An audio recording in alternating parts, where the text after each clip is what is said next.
urusan pengelolaan ibadah haji ini serahkan aja pada swasta yang bisa dipercaya. Ya, namun tadi tetap ada pemantauan yang ketat dari pemerintah. Biarkan saja nih swasta yang mengatur soal kuota, cara anggaran dan apa yang saya kira juga terjangkau kan, itu yang maksudnya Betul. mungkin kalau kita lihat ya ada HET lah, harga eceran. Iya. Betul. Misalnya kita bisa bikin gitu. Nah intinya perlu ada swastanisasi penyelenggaraan ibadah haji itu. Nah penyelenggaraan haji misalnya di Mesir itu kan juga ditangani swasta. Pelayanannya juga sangat memuaskan kan, itu kan swasta itu bisa menyelenggarakan ibadah haji dengan sangat bagus.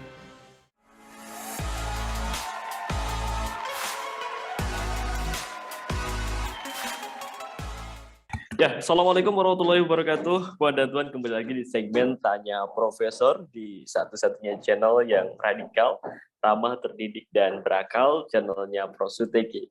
Dan seperti biasa, di hari ini kita akan membahas satu isu viral yang sedang hangat diperbincangkan di jagat maya. Ini soal Kemenag yang putuskan tidak mengambil kuota tambahan haji sebanyak 10.000 orang. Wah, sayang sekali. Iya, baik, betul sekali, Prof. Ya, gimana, Prof. Suteki sehat ya? Alhamdulillah, sehat Mas. Ya, Prof, saya mau bacakan satu berita mengenai Kemenag yang putuskan tidak mengambil kuota tambahan haji sebanyak, nggak tanggung ya, lumayan sih 10.000 orang ya. Yang diberikan pemerintah Arab Saudi. Kementerian Agama memutuskan untuk tidak mengambil kuota tambahan haji yang diberikan oleh pemerintah Arab Saudi. Keputusan Kemendag karena waktu yang tersedia sudah tidak memungkinkan untuk kembali memberangkatkan calon jemaah haji Indonesia pada musim haji 1443 Hijriah atau 2022 ini. Direktur Jenderal Penyelenggaraan Haji dan Umroh Kemendag, Hilman Latif, mengatakan pemerintah menerima surat pemberitahuan dari Arab Saudi soal adanya tambahan kuota haji pada 21 Juni. Nah, adapun jumlah kuota yang diberikan sebanyak 10.000. Hilman mengatakan proses pemberangkatan jemaah calon haji Indonesia harus melalui sejumlah tahapan sesuai regulasi yang berlaku. Pertama, ya, ada Kementerian Agama harus menggelar rapat kerja dengan Komisi 8 DPR untuk membahas pemanfaatan kuota tambahan dan pembiayaannya. Dan hasil kesepakatan dengan DPR itu kemudian dijadikan sebagai dasar untuk penerbitan keputusan Presiden tentang kuota tambahan. Dan setelah itu harus diterbitkan keputusan Menteri Agama tentang pedoman pelunasan haji bagi kuota tambahan. Itu kurang lebih, Prof, isu-isu yang berkembang dan berita yang coba saya hadirkan pada sesi kali ini.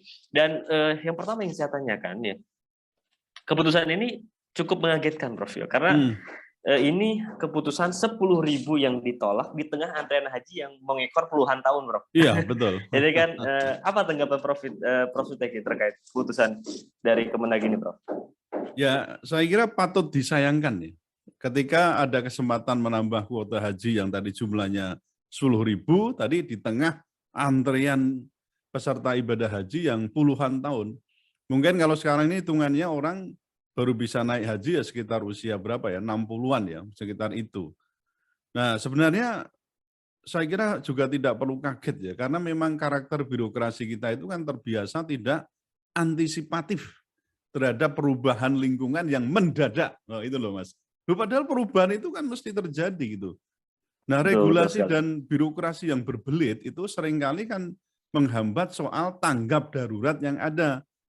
Sementara untuk kasus penanganan corona yang ketika itu tahun 2019-20 itu kan semua regulasi dan birokrasi plus keuangan itu dianggap serba darurat. Coba bayangkan tuh.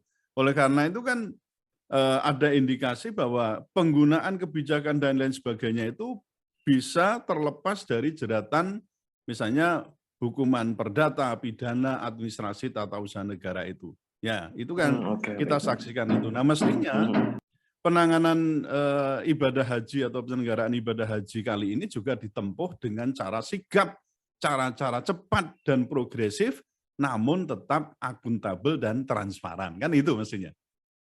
Betul. Prof, kalau lihat alasannya ya, saya tuh membaca alasannya kan ini tahapan regulasi yang panjang, sebagaimana yang jadi singgung. Kalau saya bertanya sebetulnya aturan sekarang itu seperti apa sih, Prof? Dan apa yang kira-kira membuat ini tuh jadi nggak mungkin dan nggak bisa, Prof? Ya, semua tadi kan sudah Mas sebutkan bahwa menurut Dirjen Penyelenggaraan Haji dan Umroh Kemenak itu kan bahwa proses itu memang cukup panjang kan itu, harus dilalui melalui sejumlah tahapan tadi. Yang tadi Mas sebutkan itu, pertama Betul. Kementerian Agama harus menggelar rapat kerja dengan Komisi 8 DPR. Untuk apa? Ya membahas pemanfaatan kuota tambahan dan pembiayaannya itu. Kemudian yang kedua baru setelah itu hasil kesepakatan dengan DPR, lalu dijadikan sebagai bahan tadi, sebagai dasar untuk penerbitan Kepres. Ya berarti harus ada Kepres tentang kuota tambahan itu. Nah, kan begitu. Lalu yang ketiga, baru nanti ada keputusan Menteri Agama tentang pedoman pelunasan haji bagi kuota tambahan. Padahal kalau kita lihat kan sebenarnya untuk pelunasan itu saya kira juga bisa segera lah ya. Artinya itu bahkan mungkin juga sudah ada yang lunas dan seterusnya. Belum lagi nanti persoalan mengenai pengaturan manasiknya piye ya kan, lalu ada kloter-kloternya gimana, jadi memang panjang gitu ya. Nah itu yang membuat itu berapa lama sih Prof kalau misalkan tahapan normal itu berapa lama? Sebulan lebih, Prof? Begini Mas, kalau tadi kan sudah ada, maksudnya pemerintah kita ya kerjasama kedutaan itu antara kita dengan Arab itu kan sudah mestinya baik toh. Masa ya kita itu enggak baik ketika tanggal 21 itu sudah ada pengumuman, ya ada tambahan. Ini sudah berapa hari ke sini? Ya kan? Udah sampai nanti bisa diberangkatkan itu berapa lama? Masih ada cukup waktu, mungkin sekitar 15 hari sampai 20 hari kan begitu kan? Sekitar itulah. Nah, mestinya itu kan cukup dipakai untuk membuat terobosan. Kira-kira mana yang perlu bisa dilakukan, mana yang bisa dipangkas, tapi tadi saya katakan tetap transparan dan juga akuntabel. Orang sekarang tanya sudah ada, tinggal ngurut kadang-kadang ini disiarkan. Nah, kadang-kadang kita ini juga repot juga lah, wong mau berangkat haji itu prosesnya ya ruwet ya kita ini kadang-kadang ya toh. Wah, ada. Iya. Maaf ya, saya bukan apa-apa, itu memang kultur kita, tapi mestinya kita memang harus memangkas banyak hal yang ketika itu diperlukan. Betul.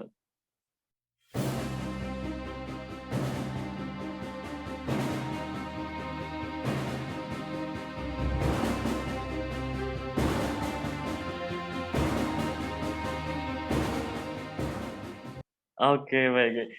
Tapi memang menarik Prof, terkait dengan haji di tahun ini, karena di bulan sebelumnya itu kan berita yang beredar itu katanya pemerintah menyatakan bahwa belum ada kejelasan terkait penambahan kuota. Dan ketika tambahan itu ada 10.000, alasannya waktu nggak cukup gitu. Iya. Dan ini juga mengundang banyak sekali kecurigaan netizen. Misalkan narasi yang saya amati itu banyak netizen yang menaruh kecurigaan saja nih ono operasi duitnya gitu kan, ada yang ke duitnya, ada juga yang jengkel banget ke Kemenag. Apa pesan Prof Suteki untuk masyarakat Prof, terkait dengan haji? Sebenarnya gini ya, pemerintah Jokowi ini kan terkenal giat untuk melakukan program deregulasi, ada debirokratisasi kan begitu. Nah, kenapa untuk kasus yang semacam ini dan mendesak ini tidak dilakukan gitu? Mestinya untuk kasus ini ya, panjangnya birokrasi dan ruwetnya regulasi bisa dipangkas, tadi saya katakan itu. Dalam keadaan mendesak loh ini kita ini. Dan 10.000 itu bukan barang yang kecil, banyak sekali gitu. Nah, saya tidak tahu menau ya soal ada tidak adanya ketersediaan dana haji sekarang itu. Loh, saya belum pernah mengaudit ya Mas. Iya. Mau saya audit ya nanti malah keliru ya. Saya belum tahu audit yang terakhir itu bagaimana jelasnya, apa cuma ada angka atau mungkin realnya ada, kan semua bisa ini kan. Karena isu-isu yang berkembang itu kan mengenai penggunaan dana haji untuk infrastruktur macam-macam kan berkembang, cuma kita tidak tahu buktinya bagaimana gitu. Nah, dugaan yang ada saya kira harus juga berdasar data begitulah ya. Kita kan bisa kena masalah itu Mas, nanti dikira menyebarkan hoax gitu ya. Wah, menimbulkan keonaran, nah pasal 14, 15 KUHP kena kita ya. Nah, tapi di lain sisi memang masyarakat saya kira tidak perlu jengkel lah. Ya sudahlah, nikmati saja. Mungkin takdir Allah calon jamaah haji kita sekarang harus mengalami hal semacam ini. Nah, kita pupus oleh orang Jawa itu. Ya, Prof, terakhir Prof, saya pengen tanya Prof, terkait haji yang menjadi kewajiban bagi umat Islam Prof. Sebetulnya regulasi apa sih yang sebaiknya diperbaiki, Prof? Menurut Ya, kita ingat ya bahwa minat haji atau minat untuk menjalankan ibadah haji masyarakat kita itu kan sangat tinggi, Mas. Betul Kondisi sekali. apapun kadang kalau kita lihat ekonominya ya biasa-biasa, tapi Ya, begitu betul. kadang harus jual aset ya, jual sawah, jual kebun Betul. macam-macam untuk apa? Mengikuti ibadah haji di Mekah itu dan juga Madinah Betul, ya, betul. ada gabungannya dengan sana. Jadi sangat tinggi sekali. Lalu yang terjadi di faktanya antreannya bisa mencapai masa puluhan Puluhan tahun. tahun. Nah, oleh Ya. karena itu saya punya dua gagasan di sini. Yang pertama, regulasinya harus dibuat berbagai macam plan, Mas. Jadi ada istilahnya ada plan A, plan B gitu ya. Plan A itu kondisi normal, plan B kondisi darurat. Jadi kalau kita menangani masalah kayak gini, ini tambahan nih 5.000, 10.000, ambil. Ya. Nah, caranya Ada apa? plan Mungkin, B ya. iya, mungkin ada daftar para calon jemaah haji khusus ya. Misalnya kita bisa kan dibuat yang khusus betul, bahwa betul. ini dalam waktu kapanpun bisa untuk diberangkatkan Ya. gitu loh. Dengan standar tentu tadi transparansi dan akuntabilitas tadi. Nah, di sini kita perlu mempunyai regulasi yang progresif, saya sebut begitu. Menyangkut apa? Soal proses pembahasannya, pembuatan keputusan, penganggarannya. Nah, jangan kemudian kita ini menjadi bangsa yang kagetan, tidak siap dan tidak punya mitigasi yang jelas. Sehingga apa? Ketika terjadi perubahan mendadak itu kita tidak siap untuk mengambil kesempatan sedikit pun. Alternatif yang kedua, urusan pengelolaan ibadah haji ini serahkan aja pada swasta yang bisa dipercaya. Ya, namun tadi tetap ada pemantauan yang ketat dari pemerintah. Biarkan saja ini swasta yang mengatur soal kuota, cara anggaran dan apa yang saya kira juga terjangkau kan, itu yang maksudnya mungkin kalau kita lihat ya ada HET lah, harga eceran. Iya. Betul. Misalnya kita bisa bikin gitu. Nah, intinya perlu ada swastanisasi penyelenggaraan ibadah haji itu. Nah, penyelenggaraan haji misalnya di Mesir itu kan juga ditangani swasta.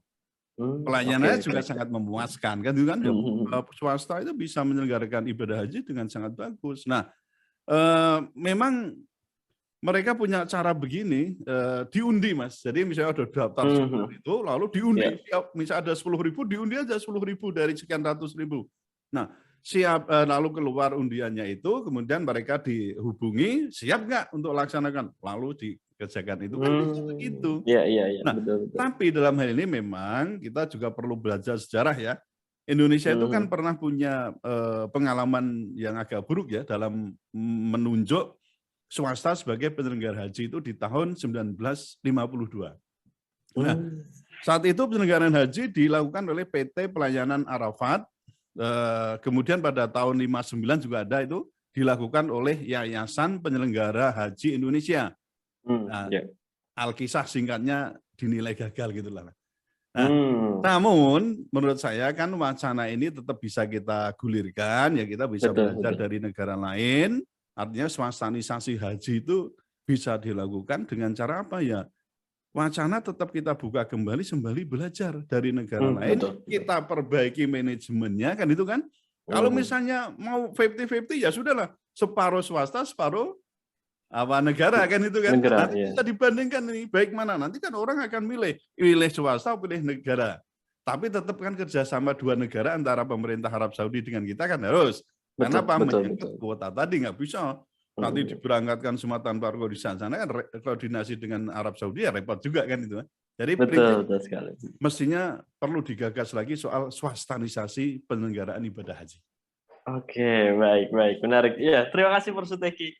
Luar biasa pembahasan terkait dengan gagalnya atau tidak diterimanya 10.000 kuota ini. Ya. Baik, ya terima kasih Prof. Suteki. Terima kasih juga Puan dan Tuan yang sudah menyaksikan sampai di sesi pertanyaan keempat ya dalam segmen Tanya Profesor di satu-satunya channel yang radikal, ramah, terdidik dan juga bahkan. Jangan lupa untuk like, comment, share dan juga subscribe channel Prof. Suteki. Dan terima kasih. Saya pamit undur diri. Assalamualaikum warahmatullahi wabarakatuh. Waalaikumsalam warahmatullahi wabarakatuh. Alhamdulillah.